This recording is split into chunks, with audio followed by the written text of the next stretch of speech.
अस्सलाम वालेकुम वरहमतुल्लाहि वबरकातुहू।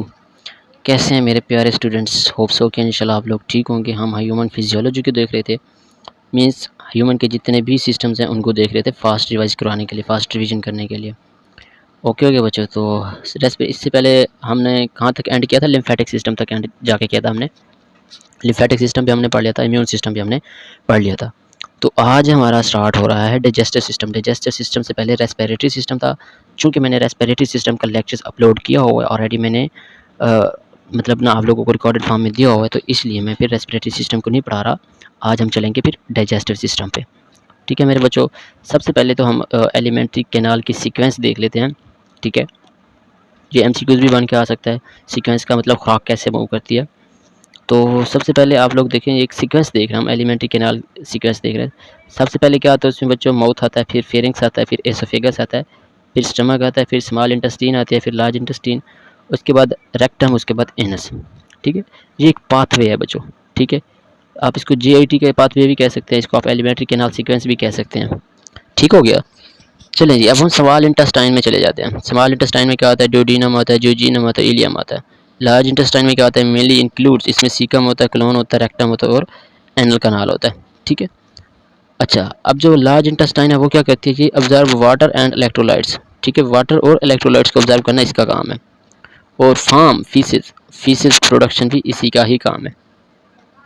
अब आप लोगों को पता होना चाहिए इलियम में क्या होती है? Most of the absorption. ठीक है, जो हम खुराक खाते हैं, मोस्ट ऑफ द ऑब्जर्प्शन कहाँ पे होती है बच्चों मेरे?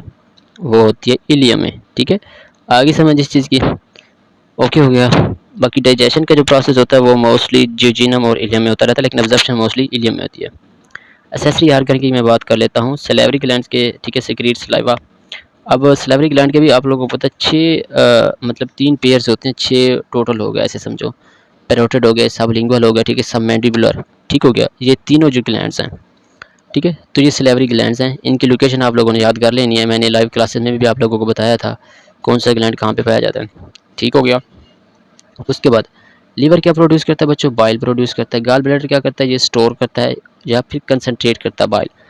जो पहली लाइव क्लास हो चुकी थी उसमें भी मैंने आप लोगों को इस बात पे जोर दिया था कि ये याद रखिएगा, गाल ब्लैडर क्या करता है? ये स्टोर करता है या फिर कंसनट्रेट करता है। ठीक है, किसको? बाइल को। ठीक हो गया। उसके बाद आता है पेंक्रियाज। पेंक्रियाज क्या करेगा? पेंक्रियाज सप्लाई डाइजेस्टिव एंजाइम्स, ये डाइजेस्टिव एंजाइम सप्लाई करता है। उसके बाद बाइकार्बोनेट आयन देता है हमें। ठीक है, यानी बाइकार्बोनेट आयन देता है ये। चलिए जी, अब most enzymatic digestion and nutrient absorption occur in the small intestine. ठीक हो गया, मतलब ज़्यादातर अब्जॉर्प्शन न्यूट्रिएंट की और डाइजेशन, एंजाइमेटिक डाइजेशन, वहाँ पे बच्चों एंजाइम भी तो पाए जाते हैं ना। आगे समझ, जैसे ट्रिप्सिन है, ट्रिप्सिनोजिन है, एंटीरोकाइनेज है। ठीक हो गया। तो उसके बाद आप लोगों ने पेप्सिन पढ़ा होगा, मैदे में होता है। ठीक है, तो ये सारे के सारे एंजाइम जो है ना, एंजाइमेटिक ब्रेक डाउन ही होती है। अच्छा, अब बाइल का फंक्शन क्या है? बाइल इमल्सीफाई, ठीक है, फैट फिजिकली, ये फैट को इमल्सीफाई करते हैं फिजिकली बच्चों। अब आप लोगों ने मुझे बताना है ये कौन सी ग्राइंडिंग है, मतलब कौन सी ब्रेक डाउन है? केमिकली है फिर मैकेनिकली है? ठीक है, मतलब मैकेनिकल डाइजेशन हो रही है या केमिकल डाइजेशन हो रही है? ये जो बाइल इमल्सीफाई कर रहा है, ये आप लोगों ने मुझे कमेंट में बताइएगा। It is not a digestive enzyme, ये डाइजेस्टिव एंजाइम नहीं है। ठीक है, आगे समझ। बाइल जो है ना बच्चों, इसके अंदर साल्ट्स होते हैं, ये एंजाइम नहीं है, याद रखिएगा ज़रा।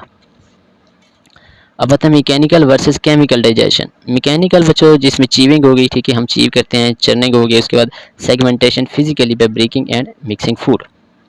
ठीक है, अब मैकेनिकल और केमिकल डाइजेशन आप लोगों के माउथ में भी होती है, आप लोगों के मैदे में भी होती है। मैदे में कहाँ पे होती है? मैदे में आप लोग जैसे विलाई पाए जाते हैं स्मॉल इंटेस्टाइन के अंदर, तो मैदे के अंदर रुजई होती है, रुजई।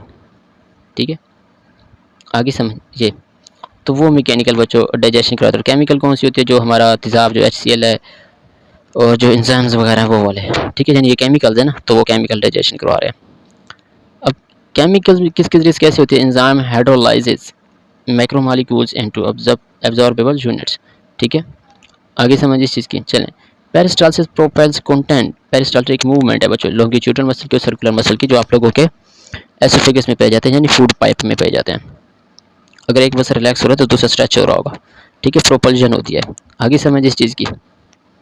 चलें, segmentation mainly mixes the intestinal contact and improve content को, ये इंप्रूव करती है इंटेस्टाइनल। साफ ज़ाहिर सी बात है, मिक्सिंग होगी तो कंटेंट जो है ना वो सारा कुछ होगा। बच्चों इसकी मिसाल आप लोग ऐसे समझ लो, जैसे हम ना जूसर मशीन में ना मुख्तलिफ़ चीज़ें डाल के ना उनका मिक्सचर बना लेते हैं, हमारा मतलब ग्राइंडिंग करते हैं, फिर उसके बाद मिक्सचर बनता है।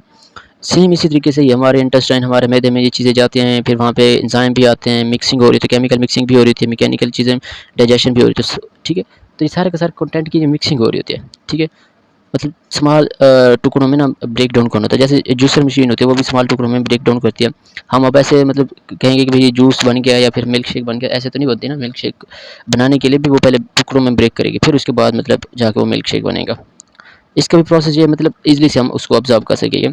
तो हमारे इंटेस्टाइन हो गया, हमारा मैदा हो गया, इनका काम भी यही है कि ये अब्जॉर्बेबल यूनिट जो है ना उसमें कन्वर्ट करेगी, कंटेंट में कन्वर्ट करेगी, डिफ्यूजिबल कंटेंट में कन्वर्ट करेगी, ताकि वो इजीली से डाइजेस्ट हो, फिर उसके बाद उसकी एब्जॉर्प्शन हो, ठीक हो गया। और उसका improve contact with mucosa, mucosa के साथ इसका कितना ताल्लुक है, कितना कॉन्टैक्ट हो रहा है, वो उतना ही इसको इम्प्रूव करेगी, ठीक हो गया। चले जी, अब हम नेक्स्ट देख लेते हैं रीजन और कहाँ कहाँ पे कौन कौन सी चीज़ पाई जाती है। माउथ की बात कर लेते हैं, तो माउथ में कौन सी पाई जाएगी, केमिकल या मैकेनिकल देख लेते हैं। माउथ के जरिए से बच्चों इंजेक्शन होती है, मैस्टिकेशन होती है, ठीक है। उसके बाद slavery digestion begins, slavery digestion यहाँ से स्टार्ट हो जाती है। अब आप लोगों से पूछे जाए कि कार्बोहाइड्रेट की डाइजेशन जो है वो कहाँ से स्टार्ट होती है, ठीक हो गया। अब कार्बोहाइड्रेट की डाइजेशन और ऑब्जर्प्शन आप लोगों के मुंह से ही स्टार्ट हो जाती है, फ्रॉम माउथ। सिर्फ कार्बोहाइड्रेट ही है, ठीक है, जिनकी ऑब्जर्प्शन माउथ से स्टार्ट हो जाती है। ऑब्जर्प्शन की बात कर रहा हूँ, डाइजेशन तो वैसे ही स्टार्ट हो जाती है, ऑब्जर्प्शन की बात कर रहा हूँ। स्टमक में आ जाता है, स्टमक में एसिडिक इन्वायरमेंट होता है, HCl होता है। और HCl को कौन रिलीज करवाता है, मैंने आप लोगों को क्या बताया था, वो मैंने ऑनलाइन आप लोगों को जब क्लास दे रहा था तो मैंने बताया था ना आप लोगों को, ठीक है। पेलाइटल सेल हैं, कौन से जाइमोजेन सेल हैं, ऑक्जेंटिक सेल है, कौन है। HCl किसका फंक्शन है रिलीज करवाना, ये ज़रा मुझे बताइएगा, ठीक है। ऑक्जेंटिक सेल या फिर ऑक्जेंटिक सेल, उसका बीटा ऑप्शन है चीफ सेल। ज़रा मुझे बताना ये किसका फंक्शन है, ठीक हो गया। उसके प्रोटीन डाइजेशन बिगेंस प्रोमिनेंटली, इधर ही होती है प्रोटीन की डाइजेशन।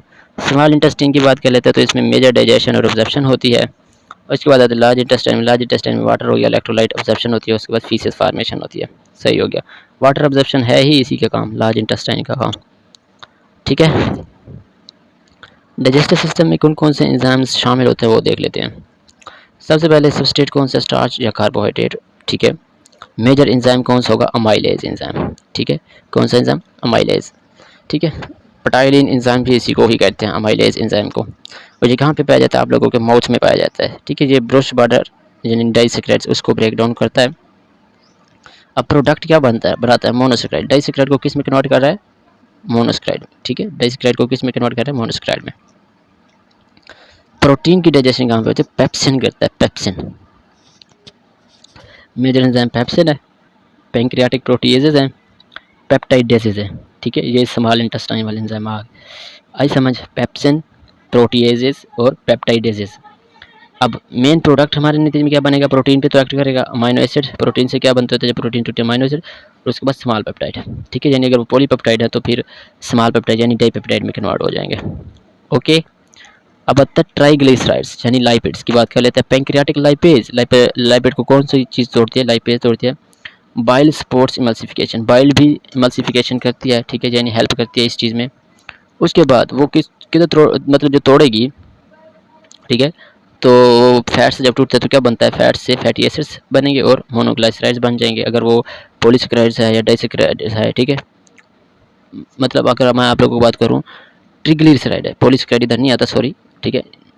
ट्रिग्लिसराइड्स है, मतलब काफ़ी सारे हैं, तो उसमें किस में कन्वर्ट कर दीजिए, मोनोग्लिसराइड्स में कर दीजिए, ठीक हो गया। और उसके रिलेटेड प्रोडक्ट, ओके।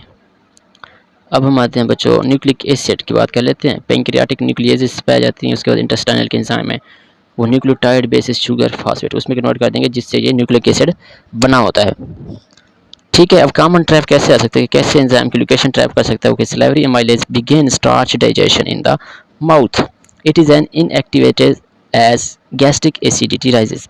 जैसे ही गैस्ट्रिक एसिडिटी राइजेस होती है तो ये इनएक्टिवेटेड हालत में होता है। Pepsin functions in the acidic stomach and begins significant protein digestion. सबसे ऐसी बात है, पेप्सिन वहीं पे पाया जाता है। पेप्सिन की पीएच कितनी होती है, ऑप्टिमम पीएच 2 होती है, याद रखिएगा, ठीक है।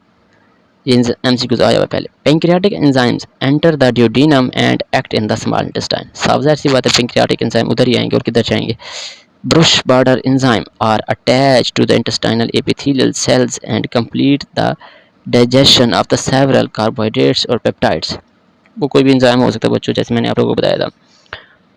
जो है आप लोग अमाइलेज, उस एक ट्रिप्सिन है, ठीक है। इसके बाद इंटायरोकाइनेज है। अमाइलेज तो उधर पाया जाता है ना, माउथ में पाया जाता है, सॉरी, ठीक है। ट्रिप्सिन है, ट्रिप्सिनोजिन में कन्वर्ट होता है। उसके बाद आप लोगों का एंटीरोकाइनेज एंजाइम है, ठीक है। लाइपेजेस हैं। उसके बाद कुछ बाइकार्बोनेट आयंस पाए जाते हैं। अब आते हैं हार्मोनल रेगुलेशन पे हम। Hormonal regulation, gastrin promote gastric activity and acid secretion, ठीक हो गया। Secretin promotes pancreatic bicarbonate secretion and help neutralize acidic chyme. जो एसिडिक काइम आया है मैदे से, उसको न्यूट्रलाइज करना है, तो फिर हमारे पास कौन सी चीज़ मौजूद है? Secretin hormone. उसके बाद आते हैं कोलिसिस्टोकाइनिन, ठीक है। ये क्या करता है? Promote pancreatic digestive enzyme secretion, ठीक है। यानी पेंक्रियाज के अंदर जो डाइजेस्टिव एंजाइम पाए जाते हैं उनकी सिक्रेशन को प्रमोट करेगा, ठीक है। और उसके बाद क्या करेगा? And gall bladder contraction, gall bladder की जो कॉन्ट्रैक्शन उसको भी प्रमोट इसने करना है। It also slows gastric emptying. ये गैस्ट्रिक मतलब जो आप लोगों का मैदा है या फिर आप लोग ऐसे समझ लें स्मॉल इंटेस्टाइन है, उसकी एम्पटिंग को स्लो करेगा, ठीक है। हमारा मैदा जो है ना 4 घंटे लगाता है खुराक को डाइजेस्ट करने में, खुराक को तोड़ने में। मतलब 4 घंटे के बाद हमारी खुराक जाके मैदे से बाहर जो है ना वो निकलती है। मुकम्मल जिस तरीके से प्रोसेस है, इसी को एम्पटिंग कहते हैं। मतलब उसको खुराक ख़त्म, मतलब मुकम्मल तौर पर डाइजेस्ट होकर कहाँ पे जाएगी? स्मॉल इंटेस्टाइन में जाएगी ना। मैदा तो खाली हो जाएगा ना। अब ये तो नहीं, मैदा भी भरा रहेगा और उससे आगे वो स्मॉल इंटेस्टाइन भी भरी रहेगी, ऐसा नहीं है। ओके, अब आते हैं विलाई और मैक्रोविलाई पे। विलाई और microvilli greatly increase absorptive surface area in the small intestine, ठीक है, ताकि ज़्यादा से ज़्यादा एंजाइम एक्ट कर सके और वो डिफ्यूजिबल पार्ट्स, डिफ्यूजिबल जो है ना, अब्जॉर्बेबल जो है ना, वो फ्रैक्शंस में कन्वर्ट हो जाए। Blood capillaries within villi receive many water soluble nutrients, ठीक है। वाटर सॉल्युबल न्यूट्रिएंट्स कौन रिसीव करता है? ब्लड कैपिलरीज, ठीक है, यानी लैक्टील्स। अब lacteals within villi absorb many dietary lipids into lymph before they reach the blood stream, ठीक है, इससे पहले कि वो ब्लड स्ट्रीम में ही पहुंच जाएं। ओके हो गया बच्चों। मतलब आप लैक्टील क्या काम करती है? लैक्टील जो है विलाई के अंदर ही पाई जाती है, ठीक है। और ये क्या करेगी? डाइटरी लिपिड को लिम्फ, ठीक है, डाइटरी लिपिड को किस में भेजेगी? लिम्फ में भेजेगी। उसके बाद फिर ताकि वो blood before they reach blood stream, blood stream से पहुंचने से पहले पहले वो लिम्फ में इसको भेज देगी। Nutrient, glucose and other monosaccharide intestinal epithelium, blood capillaries, इसके बाद हेपेटिक पोर्टल सर्कुलेशन में चले जाते हैं, ठीक हो गया। अमाइनो एसिड की बात कर लेते हैं। इंटेस्टाइनल एपिथेलियम के जरिए से ही ब्लड, हेपेटिक पोर्टल सर्कुलेशन। आप लोगों को कहा था ना मेन ऑब्जर्प्शन जो है वो आप लोगों की इलियम से होती है, और इलियम कहाँ पे पाए जाते हैं? स्मॉल इंटेस्टाइन में। मैनी लिपिड्स, ये इंटेरोसाइट्स, उसके बाद काइलोमाइक्रोन्स बनते हैं, उसके बाद लैक्टील्स, फिर लिम्फ, उसके बाद फिर ब्लड में, ठीक हो गया। इंटेरोसाइट्स, उसके बाद काइलोमाइक्रोन्स। चलो बच्चे, एक असाइनमेंट आप लोगों के जिम्मे लगाऊंगा। एलडीएल क्या होता है? वीडीएल क्या होता है? ठीक है, एचडीएल क्या होता है? ये आप लोगों ने ना ज़रा इसको जाके सर्च कीजिएगा। एलडीएल, वीडीएल और एचडीएल भी है शायद। चलो एचडीएल ना भी हो, इन दोनों को तो सर्च करना। जब ये दोनों को लिखोगे वो आपको दूसरा भी पता लग जाएगा एचडीएल है या क्या है। आगे समझ इस चीज़ की, ज़रा इसको ना देखिएगा, ज़रा कहीं से भी सर्च करो। आप लोगों बुक में लिखा हुआ है, एफटीबी की बुक में लिखा हुआ है, ठीक है। चलें, इसके बाद वाटर आता है mostly absorb in small intestine, additional water reabsorb in large intestine. Okay हो गया। और इसके बाद आता है liver pancreas, liver processes absorbed nutrients, ठीक है। लीवर क्या करता है? प्रोसेस करता है बच्चों। आपको पता है डिटॉक्सिफिकेशन किसका फंक्शन है? ये लीवर का फंक्शन है, ठीक है। यानी कोई मटेरियल जो ऐसा जो आप लोगों के लिए जो है आप लोगों की हेल्थ के लिए न्यू जो है ना वो इंजरियस है, तो ये उसकी ही डिटॉक्सिफिकेशन, लाइक अल्कोहल हो गया, ठीक है, उसकी डिटॉक्सिफिकेशन करना। आई समझ? ये किसका काम है? ये बच्चों लीवर का काम है। ये ऑब्जर्व न्यूट्रिएंट्स की प्रोसेसिंग करेगा, आया इसमें कोई और चीज़ तो नहीं पाई जाती। डिटॉक्सीफाई करता है या मेटाबलाइज करता है सब्सटेंसेस एंड प्रोड्यूस बाइल, ठीक है। आप लोगों के जो अमाइनो एसिड हैं, ठीक है, ट्रांस अमाइनेशन, ये भी उसी का काम है, लीवर का काम है, ठीक है। आगे समझ। चलें, उसके बाद हम नेक्स्ट देखते हैं pancreas has exocrine digestive function, ठीक है। पेंक्रियाज दोनों फंक्शन परफॉर्म करता है, एंडोक्राइन भी एक्सोक्राइन भी, ठीक है। अब एंडोक्राइन के तौर पे कैसे एक्ट करता है? इंसुलिन, और उसके बाद आप लोगों को पता है ग्लूकागोन, ये इसी के ही हार्मोन है ना। अब एक्सोक्राइन ये डाइजेस्टिव तौर पे एक्ट करेगा, और एंडोक्राइन के तौर पे कैसे करेगा ये? यानी digestive system enter the duodenum, ठीक है। ये दोनों फंक्शन परफॉर्म करता है। आगे समझिए इस चीज़ की। Hepatic portal circulation carries nutrient rich blood from the digestive organ to the liver before the systemic circulation. Okay हो गया। सिस्टमिक सर्कुलेशन में जाने से पहले पहले हमारे जितने भी न्यूट्रिएंट रिच हैं, ठीक है, जो हमारे न्यूट्रिएंट्स हैं वो हमारे सबसे पहले बच्चों न्यूट्रिएंट्स कहाँ से ऑब्जर्व होते हैं? स्मॉल इंटेस्टाइन से होते हैं ना। लैक्टिल्स भी ऊपर हम अभी पढ़ गए थे। तो वो जो वो लिम्फ में जाता है, लिम्फ से फिर वो ब्लड में, ब्लड मतलब पहले हिपैटिक पोर्टल सर्कुलेशन होगी। हिपैटिक पोर्टल सर्कुलेशन के बाद फिर ये हमारी सिस्टमिक सर्कुलेशन होगी। डायरेक्ट सिस्टमिक सर्कुलेशन नहीं होती, हिपैटिक पोर्टल सर्कुलेशन होना लाजमी है। मतलब हिपैटिक किसको कह रहा हूँ मैं? मतलब लीवर के से पास होना ज़रूरी है। अगर लीवर से पास नहीं होंगे तो फिर हमें तो जो हमारा जिस्म है उसको तो नहीं पता इसमें क्या है क्या नहीं है, ठीक है। तो आप लोग एक समझ लो चेक पोस्ट का जो काम कर रहा है हमारा लीवर ही काम कर रहा है ना। मैं वैसे बता रहा हूँ चेक पोस्ट का काम मतलब पहले चेकिंग करेंगे कि आया जो खुराक आ रही है वो इंजरियस है तो या फिर ठीक है हमारे जिस्म के लिए, ठीक हो गया। अब कॉमन ट्रैप मैंने आप लोगों को बताया था, बाइल जो है ये साल्ट है not enzyme. Most nutrient absorption in the small intestine not the stomach और लार्ज इंटेस्टाइन। ओके हो गया। Lacteals are lymphatic vessels linking lipid absorption with the lymphatic system. Lacteals क्या है बच्चों? ये लिम्फेटिक वेसल्स हैं, ये कैपिलरीज नहीं है, याद रखिएगा, ठीक है। लैक्टीज क्या है? लिम्फेटिक वेसल्स हैं। ये किस चीज़ को लिंक करते हैं? लिंक्ड लिपिड अब्जॉर्प्शन को विद द लिम्फेटिक सिस्टम, ठीक है। हिपैटिक पोर्टल वेन अभी हमने नहीं पढ़ा, हिपैटिक सर्कुलेशन ये किसके जरिए से? Hepatic portal vein hepatic portal के जरिए से सर्कुलेशन इसी के जरिए से ही तो होती है। आगे समझ इस चीज़ की, ठीक है मेरे बच्चों।